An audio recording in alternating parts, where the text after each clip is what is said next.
The problem with Pharos is that he often speaks in cryptic manners, Soon, the flowers of poison will bloom. which can make it difficult for the players to understand his story and the deeper message he is trying to convey.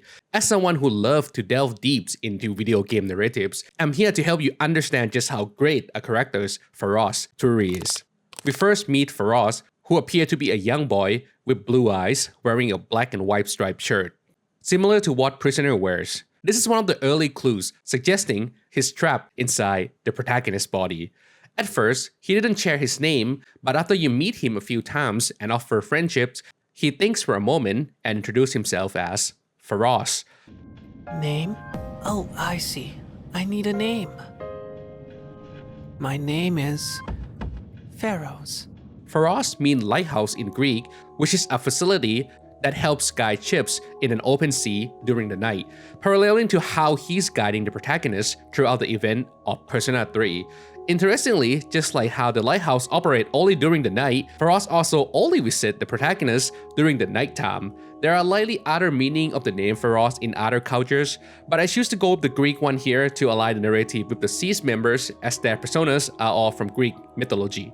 However, apart from being a beacon of the night for the protagonist, the writer also commonly used Pharos and his social links in a metaphorical way to convey the game's overarching message. For instance, during the opening animation, there is a lone crow that can be seen on the stoplight. If you pay attention to Nick's wings, they are designed to look like those of a crow's wing. Furthermore, the splash of crow wing-like shapes on the cultist's face and the black feathers particle effects on the floor of Tartarus, showing how the developers is trying to link the Corvids and Nyx together. Now, what does any of this mean? Well, in some culture, it is believed that crows are often present around a house that is about to have someone pass away in a few days, as they are waiting to guide the soul of the person into the afterlife. It's no secret that Persona 3 main theme is death, and one of the narratives is about how one faces their mortalities. During the cutscene on the roof during the night of the first full moon, Yukari fails to muster the courage to use the evoker to summon her persona. This is due to its gun-like shape, which instills fear into Yukari, who is then swung away by the shadow. It is then that the protagonist picks up the evokers and use it to awaken his persona. But what is poetic about this scene is that, if we rewind back a bit, it was Pharos, who is the Death Arcana, that invited him to do so. Go on. Which can be seen as an invitation from death to a mortal to accept their inescapable mortalities, which the protagonist accepted with a smile on his face. I am thou. Thou art I. At this point, we did hear what both Pharos and the protagonist sound like. This is another hint suggesting they, along with Ryoji, are the same person, as all are voiced by Yuri Lovento in the original. This detail remains consistent in the reload version, with Alexley voicing all three characters. A small piece of interesting trivia that I'd like to share here with you as well is that originally, Pharos and the Death Arcana were the only social link that were fully voiced. This emphasized their importance to the story, or it might just be practical since Yuri Lovento was already hired for the role. And it's not like he had anything else to do anyway after recording himself yelling all the personas' name.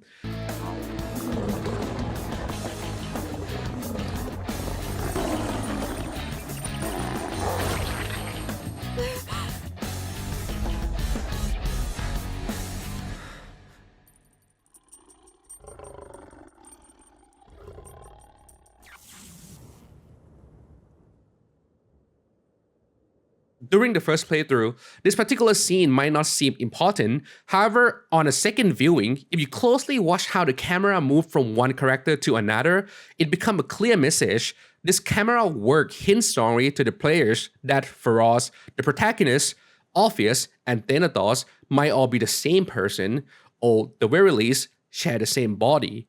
But that's not all, because while the animator could animate the scene from any angle, they choose to animate this scene with the background of the full moon. And remember what the moon really is? That's right, it's the body of Nyx that was separated from its psyche, which is Thanatos. One misconception that many people, including myself, at one point believed was that the meaning of Death Arcana mean the end of one life. While that can be true in some cases, the true meaning of the tarot cards is much more broad. Its true meaning is the end of a cycle, such as the end of one life, relationship, and story, as it is time for something else to replace it. To put it simply, the Death Arcana represented transformation. This is what Pharos mean when he mentioned that everyone one day will arrive at the same end. Time is something no one can escape.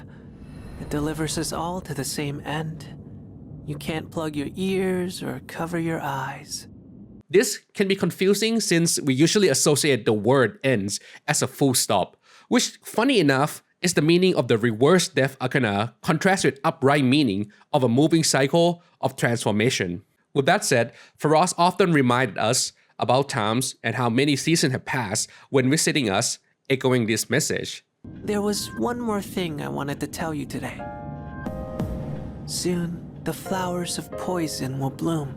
3 in the rival garden, and 1 in your own. I don't know if this has anything to do with the end, but you should be careful. The poison flowers Pharos mentioned here are called higanbana in Japanese. It is known as the red spider lilies in English due to its long spider-leg petals. This flower buds is poisonous, leading some to believe it was planted near a rice field and grave in the old time to deter animals and pests.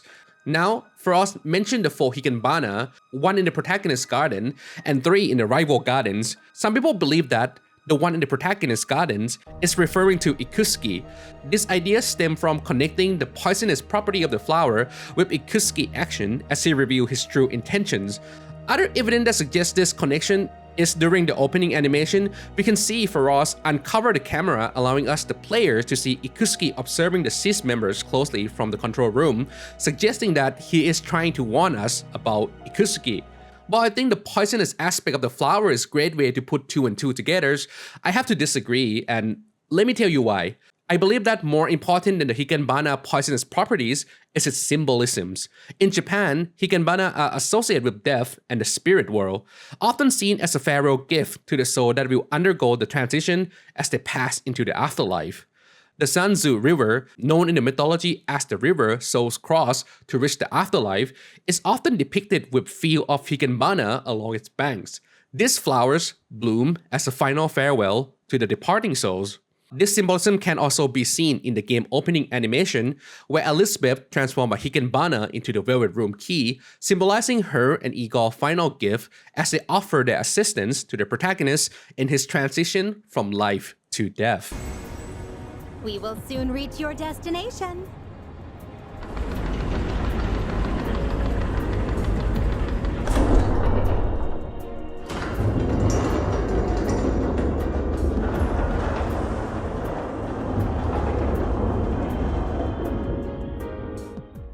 With that said, I believe that the higanbana in the protagonist's garden was referring to Shinjiro, and the 3 in the rival gardens are referring to the 3 Strega members. The timing of the higanbana blooms is also significant here. This flower typically appears from mid-September to early October. The periods closely align with Pharos' first mention of the flowers on September the 8th and Shinjiro's death on October the 4th. This suggests that Pharos, similar to the crow, could sense when someone is about to die. Interestingly, a conversation between Takaya and Shinjiro suggests that Ken planned to end his own life after taking revenge on Shinjiro. Despite this, Pharos seemed to know or sense that there would only be one death, indicating how strong his power is. And while this linked everything up nicely, there is but one problem, and that is Chidori, a member of Strega, can be saved in the game, challenging whether Pharos' predictions was incorrect or suggesting that Chidori not surviving the event of Persona 3 is the canon conclusion. While this did give me a bit of a headache, I do have a satisfying answer for it. However, this will stray us too far from the original topic of this video, so I'll explain this topic further in another video, which I'll link at the end of this one, once it is uploaded. During the next visit, after learning about Shinjiro's death, despite representing the Death Arcana, which symbolized change and transition, Pharos showed sympathy and mentioned that before, he thought that human death is just like the changing season.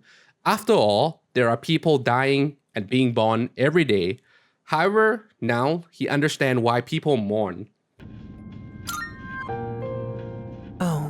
You did?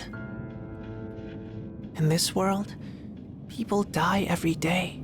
Until recently, I thought that was as normal as the changing of the seasons. But now, I understand why people mourn. For the first time, I have a friend. To fully understand this dialogue, let me take you back a few visits before event of Shinjiro's death. Here, Pharos asks the protagonist, even though everything moved forward with time, something in the world will always remain the same. Would you agree? But at the same time, some things in this world will always remain the same. Don't you agree? In the beginning, I answered that everything changes, but it did make me think that the thing that remained the same might be the cycle of change itself. However, upon revisiting Pharos' story multiple times, a more satisfactory depiction of Pharos' message might have been that the memories and the bond we make with others will always remain true.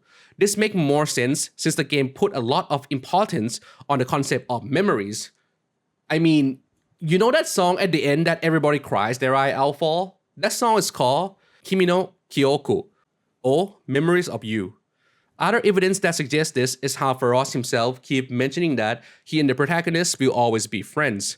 And verses from the song Full Moon, Full Life, like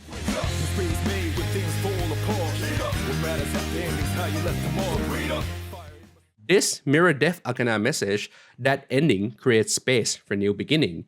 But the enduring impact lies in marks, bond, memories, and action we leave behind.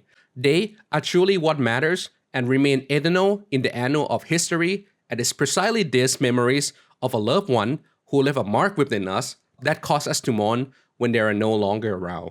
In their final meeting, Pharos remarked that it is the first time they have met in the morning.